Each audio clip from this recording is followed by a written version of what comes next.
조갑제TV 시청자 여러분 안녕하십니까. 2019년 12월 25일 크리스마스입니다. 성탄절입니다. 복 많이 받으시기 바랍니다. 예수님을 믿든 안 믿든 이 대한민국이 하느님 또는 하나님이라고 불리는 절대적 존재의 도움으로 건국되고 지켜내고 기적을 이루었다 라고 믿는 사람들이 많을 것입니다. 1948년 5월 30일 선거로 구성된 한국 역사상 최초의 국회가 열렸을 때 임시의장으로 초대된 이승만 대통령이 국회 개원 연설을 합니다. 그때 방금 제가 이야기했던 것과 비슷한 이야기를 했습니다. 그래서 기도로 시작합시다 해서 한 분을 불러내셔 가지고 기도를 하도록 했습니다. 그래서 대한민국은 기도로 시작된 나라입니다. 최초의 공문서가 기도입니다. 기도. 그런 점에서 1776년 건국된, 독립됐다고 해야 되겠죠. 독립선언서가 바로 성경 구절로 시작되듯이 이게 참 대한민국과 기독교는 뗄래야 뗄 수 없는 관계에 있습니다. 어제 밤에 저는 광화문 광장, 이승만 광장이라는 별명이 있습니다. 갔습니다. 오후 5시부터 정광훈 목사가 말하자면 마련한 성탄절 전야의 기념 공연이 있었습니다. 전국연합 성탄절 행사였습니다. 가서 저도 즐겼습니다. 크리스마스 캐롤, 그리고 요사이 아주 경쾌한 음악, 젊은 사람들의 율동, 그리고 무엇보다도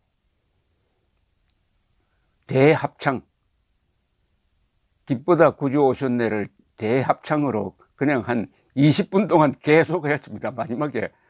마지막에 끝이 났는데도 오신 분들이 그 열정이 남아서, 흥분이 남아서, 또는 한국 사람들 특유의 신바람, 흥겨움이 남아서 계속 한 20분 동안 계속 불렀습니다.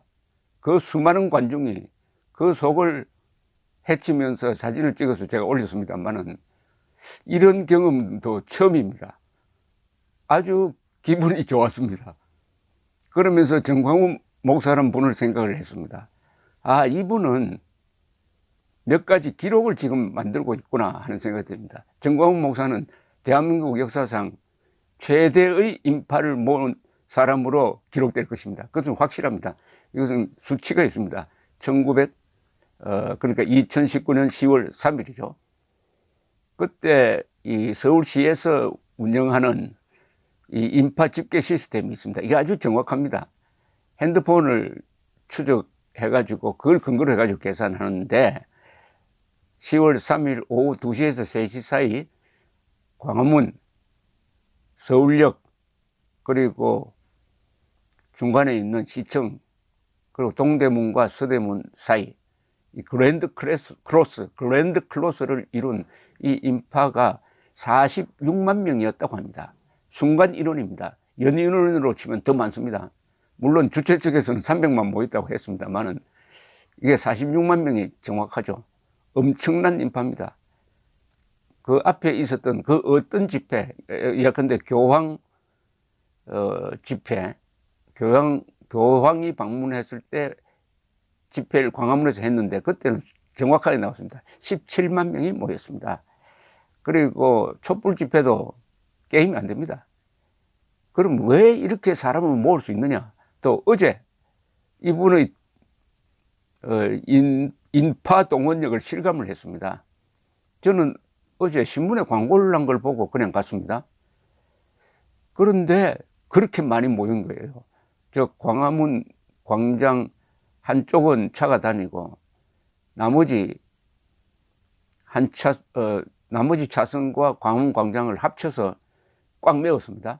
그런데 어떻게 이렇게 별로 공지도 하지 않고 신문에 광고도 계속 하지도 않고 어떻게 이렇게 많이 모일 수 있었느냐. 더구나 모인 사람들을 위해서 의자를 마련을 하고 일사불란하게 진행이 되는데 그 공연이 한 3시간 동안 계속 되는데 그 등장하는 인물들이 많았습니다. 등장하는 팀이 많았어요. 아주 근사한 노래를 부르는 독창하는 분도 있고 합창단도 있고 그리고 무용반도 있고 전국에서 왔어요. 어떻게 이렇게 단기간에 이렇게 조직할 수 있느냐. 아, 이 조직의 왕이란 말이 생각납니다. 탄의 스님이란 분이 예수님을 평가를 하면서 그분은 조직의 왕입니다. 역시 이 기독교가 조직의 왕이에요. 조직의 왕인데 그 조직을 하는 힘이 어디서 나오느냐? 그것은 낙관성에서 나온다고 생각합니다. 이게 정광훈 목사라는 분의 성공 비결이 바로 이겁니다. 이분이 낙천적입니다. 낙관적입니다. 항상 웃고 다닙니다. 항상 자신만만하고 마이크를 잡으면은 아주 희망찬 이야기를 합니다. 어제도 아주 기독교가 이제 2가지 면이 있습니다. 기독교는 인간은 원죄를 가지고 있다라고 하니까 인간에 대한 엄격한 통제를 하는 면이 있고, 인간은 예수님의 십자가에 의해서 구원받았다. 그러니까 이 삶을 적극적으로 살아야 한다. 순교까지도 즐겁게 해야 한다. 무한한 낙관성이 그 안에 같이 있습니다. 엄격한 통제와 무한한 낙관성이 있는데, 이분은 정광훈 목사는 기독교가 가진 낙천성, 즐거움, 용기, 희망 뭐 이런 것을 상징하는 분이죠. 그러니까 성령을 강조를 합니다. 성령. 절묘한 지금 정광훈 목사와 협력하고 있는 김문수 전 경기도지사는 아주 논리적인 분입니다. 그리고 아주 행동적인 분이죠. 그분과 정광훈 목사가 근사한 콤비예요. 한 사람은 매우 이성적이고 한 분은 감성적이고 또 한 분은 좌파 운동을 제대로 한번 해본 사람이고, 정광훈 목사는 그 영향을 받은 쪽이 이승만 대통령 쪽입니다. 이승만 대통령 때 공보부 장관을 했던 전성천 목사가 친척입니다. 그러니까 이 집안 내력이 이승만과 닿아 있습니다. 자, 이 두 분의 콤비인데 김문수 지사가 근사한 이야기를 했어요. 정광훈 목사는 어떤 사람이냐? 정광훈 목사보다 똑똑하고 학력 좋고 능력 있는 사람 많이 있다는 걸 안다. 그러나 정광훈 목사처럼 용감한 사람은 없다. 악령과 성령이 싸우는 판에 용감한 사람이 최고 아니냐.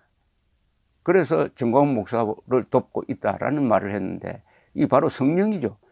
이 한반도의 현 시국을 악령과 성령, 즉 공산당과 기독교의 대결로 보는 사람입니다. 정광훈 목사는. 그러니까 자신은 하느님의 성령을 믿고 성령의 힘으로 밀고 나간다는 확신을 가지고 있는 사람이죠. 어쨌든 어제 그 자리는 저는 이제 기독교 3대, 우리 집안 3대째 기독교 그 중에서도 가장 엄격한 보수적 개혁신앙의 본산이라고 알려진 고신파 교회를 다니고 있습니다. 고신파는 일제 때 신사참배를 거부했던 목사님들이 만든, 어떻게 보면 한국 기독교의 정통을 수호하는 그렇게 큰 교단은 아니지만은 아주 엄격하고 조용한 예배 분위기를 가지고 있습니다. 어제 그 자리는 많은 사람들에게 아주 잊을 수 없는 감동을 주었다고 생각을 합니다. 감동, 추억이죠. 우리 한국인들이 정광훈 목사에게 감사해야 될 이유가 있습니다. 그것은 추억을 만들어준 분입니다. 추억, 뭐 오래된 추억도 아닙니다. 어떤 자리에 가든지 10월 3일 이야기가 나와요. 자주 나와요. 그때 당신 갔느냐 안 갔느냐 이것부터 따집니다. 그때 온 사람들은 신바람나게 이야기를 합니다. 그때 있었던 추억, 그게 지금 가슴에 남아 있습니다. 한국인들이 가슴에 남아 있어요. 그게 힘이 됩니다. 힘.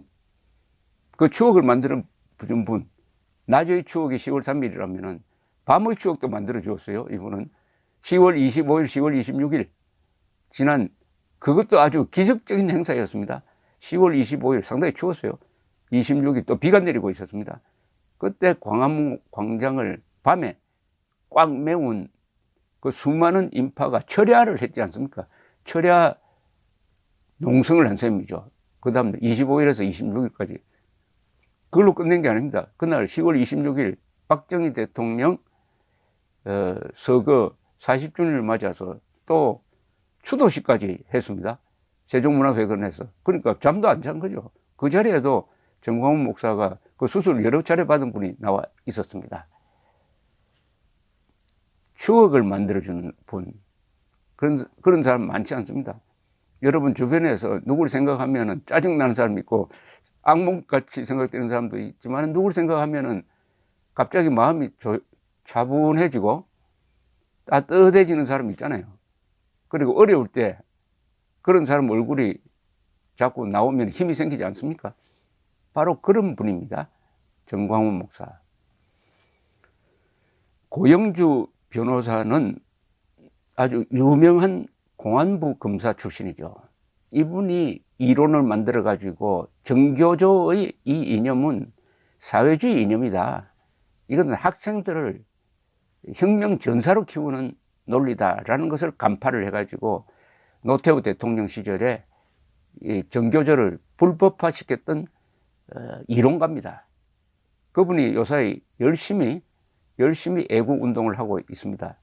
2013년 애국단체 신년 할애회 때 예정에도 없는 인사를 시켰더니 이분이 문재인이 낙선된 것이 천만다행이다.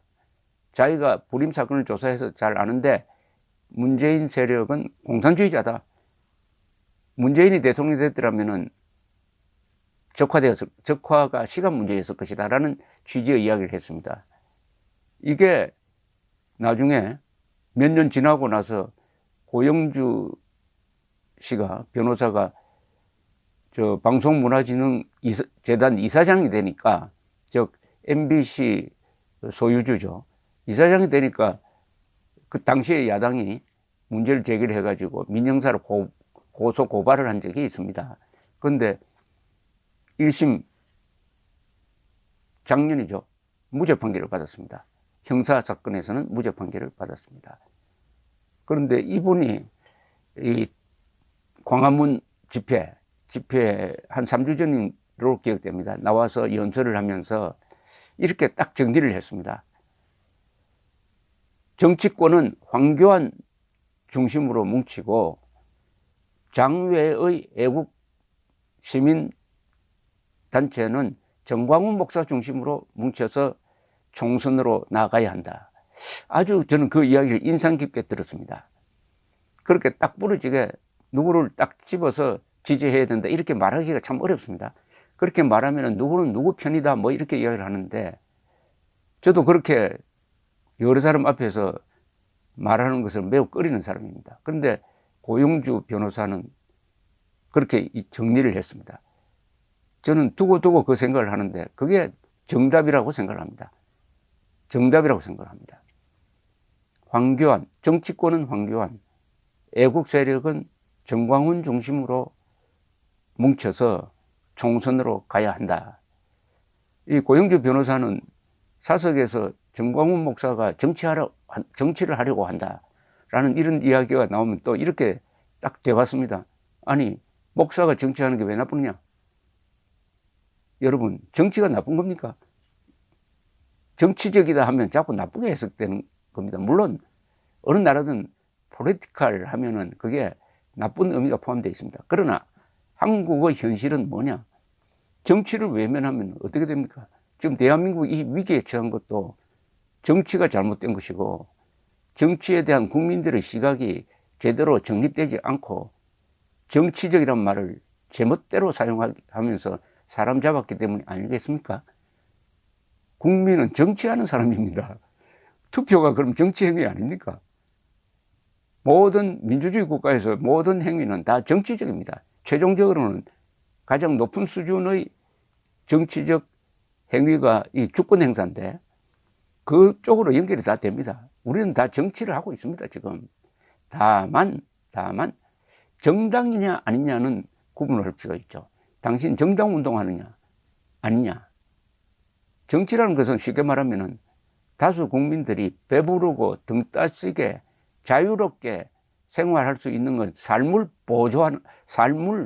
보호하는 것이고, 그 삶의 수준을 높이는 것이고, 그 결과로서 문명을 건설하고 발전시키는 것이 정치의 본령입니다. 그래서 이 정치를 거부하면 안 되고, 목사가 정치하면 왜 안 됩니까? 됩니다. 목사가 정치한 예가 많아요. 그 민주주의 선진국이 있지 않습니까? 지금 독일에 계속 독일이 나치가 망한 다음에 지금까지 계속 집권하고 있는 정당이 기독교 민주당입니다. 왜냐? 나치도 안 된다. 공산주의도 안 된다. 그럼 이런 전체주의와 대결할 수 있는 이념은 어디서 나오느냐? 그것은 기독교와 민주주의의 힘에서 나오는 것이다. 그래서 민주기독당이라고 하지 않고 기독교 민주당이라고 했습니다.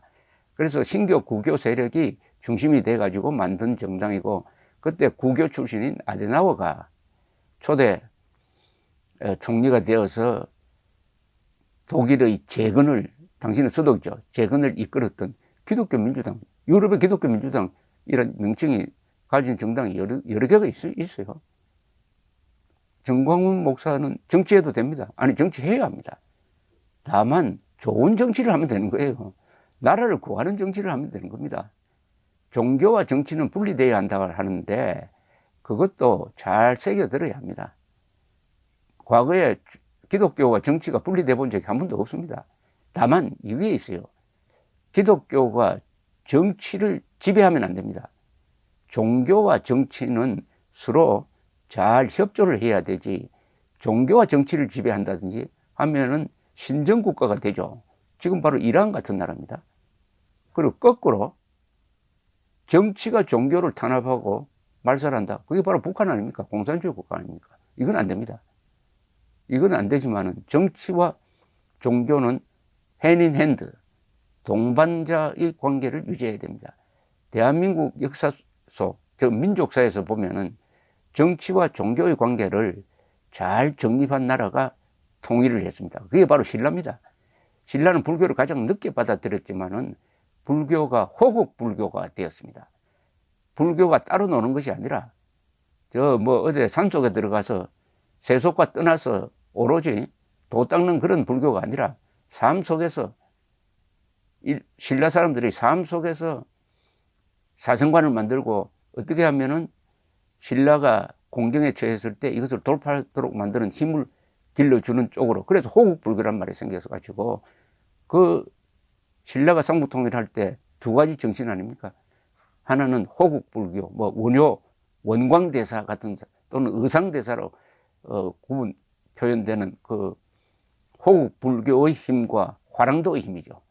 상무정신과 불교정신, 이것을 통합해가지고 상북통일을 완수한 사람이 태종무열왕의 아들 김법민, 문무왕 아닙니까? 문무왕. 왜 문무왕? 이분이 돌아가시고 나서 문무왕이라고 이름 지은 것은, 그때의 무는 불교를 말합니다. 문무. 쉽게 말하면 화랑도와 불교의 힘으로 상북통일이라는 위협을 달성했다. 그리고 지금입니다. 지금 기독교와 대한민국이 신라시대 이후에 가장 좋은 궁합을 이루고 있습니다. 민주주의와 기독교는 아주 궁합이 맞아요. 이게 개화기 때 19세기 말에 한국에 들어와가지고 지금까지 대한민국이 발전하는 그 중심에 있었습니다. 중심에. 개화기 때 선교사들 도움으로, 특히 미국 선교사들 도움으로 대학 만들고, 학교 만들고, 교회 만들고, 병원 만들고, 국민들을 깨우치고, 그 힘으로 드디어 1919년 3.1운동 할 때는 3.1운동 선언서에 서명한 33명 중에서 16명이 기독교였습니다. 그 기독교가 만들어낸 위대한 인물이 이승만 아닙니까? 이승만을 통해서 기독교와 민주주의가 만나가지고 대한민국을 건국했습니다. 그리고 나라를 지켜낼 때 백선엽 장군 등 한국 측에 섰던 장군들 상당수가 기독교인들이었습니다. 기독교가 공산주의를 정확하게 보는 거죠. 그 다음에 나라가 발전할 때는 뭐 조용기 목사 같은 분의 성령운동을 통해서 적극적으로 일을 하고 돈을 벌고 그걸 가지고 남을 돕고 일자리를 만들고 하는 게 바로 하나님을 기쁘게 하는 것이다. 말하자면 이게 자본주의 정신이죠. 이 기독교 중에서도 프로테스탄트 정신과 자본주의의 윤리가 서로 연결되어 있습니다. 같다고 하는 사람들이 있어요.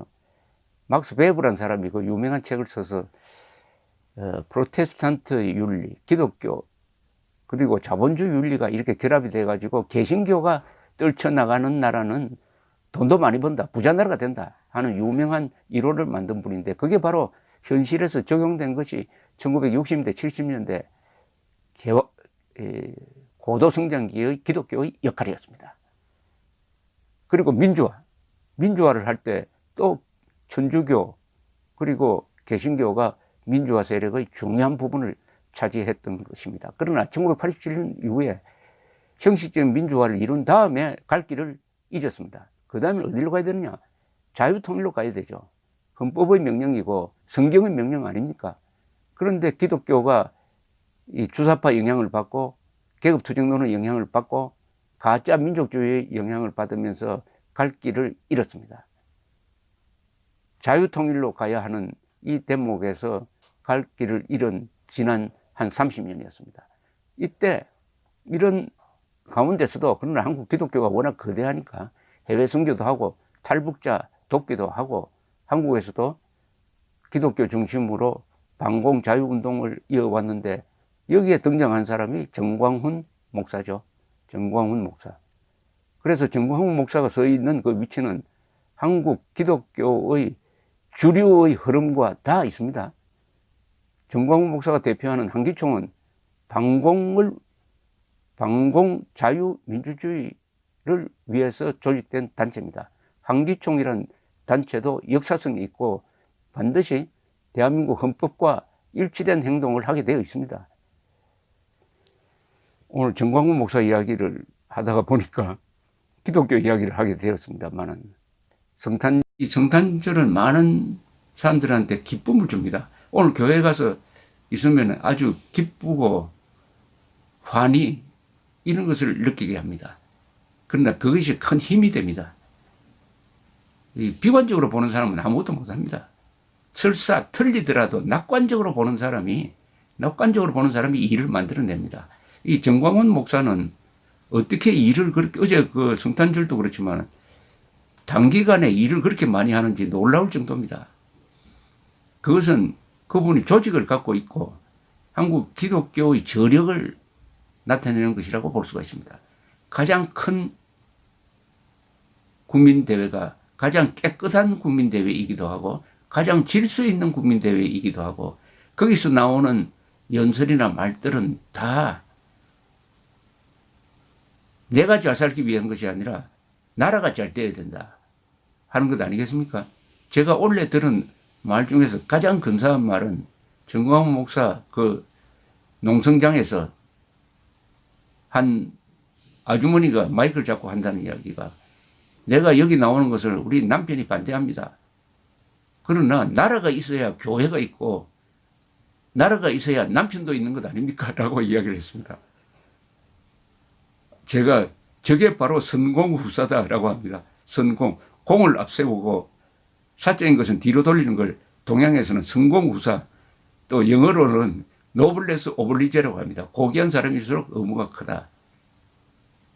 뭐 정광훈 목사가 실언을 한다, 뭘 한다 하는데 뭐 그런 부분도 있죠. 그러나 그분 말대로 욕을 먹어야 할 사람한테 욕을 하지, 저분이 천사 같은 사람한테 욕을 하는 걸 들어본 적이 없습니다. 정광훈, 황교안, 김문수 이런 사람들이 지도자로 지금 크고 있습니다. 새롭게 등장한 지도자입니다. 그러나 지도자는 소수입니다. 다수가 그 지도자를 밀어줘야 됩니다. 다 지도자가 되려면 어떻게 됩니까? 다 지도자가 되는 방법은 있긴 있어요. 그 지도자를 밀어주면 됩니다. 이 순간 한국 사람들이 황교안, 정광훈, 김문수 같은 사람을 갖게 되었다는 것은 행운이라고 생각하고 고맙게 생각하고 밀어주어야 합니다. 팔로우십입니다. 팔로우십. 감사합니다.